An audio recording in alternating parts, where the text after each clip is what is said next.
आज का विचार 107.8 FM हिमगिरी की आवाज, आपकी अपनी आवाज।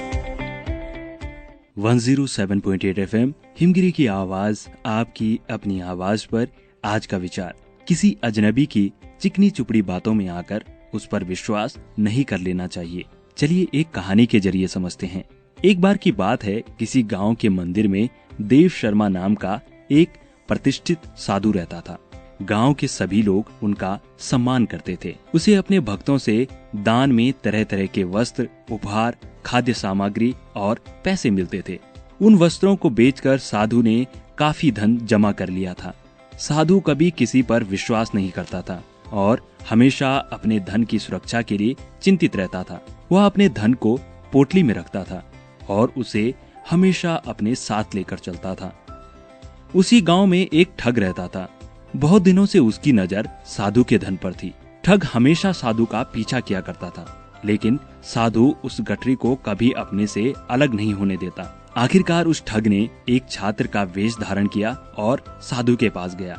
उसने साधु से मिन्नत की कि वह उसे अपना शिष्य बना ले, क्योंकि वह ज्ञान प्राप्त करना चाहता है। साधु तैयार हो गया और इस तरह से वह ठग साधु के साथ ही मंदिर में रहने लगा। ठग मंदिर की साफ सफाई से लेकर अन्य सभी कार्य करता था और ठग ने साधु की खूब सेवा की।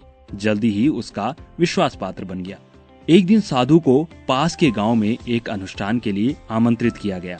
साधु ने आमंत्रण स्वीकार किया और निश्चित दिन पर साधु अपने शिष्य के साथ अनुष्ठान में भाग लेने के लिए निकल पड़ा। रास्ते में एक नदी पड़ी और साधु ने स्नान करने की इच्छा व्यक्त की। उसने पैसों की गठरी को एक कंबल के भीतर रख लिया और उसे नदी के किनारे रख दिया। उसने ठग से सामान की रखवाली करने को कहा और खुद नहाने चला गया। ठग को कब से इसी पल का इंतजार था। जैसे ही साधु नदी में डुबकी लगाने गया, वह रुपयों की गठरी लेकर चंपत हो गया। इसीलिए कहते हैं, किसी पर आंख मूंद कर भरोसा बिल्कुल नहीं करना चाहिए। सुनते रहिए हिमगिरी की आवाज, आपकी अपनी आवाज।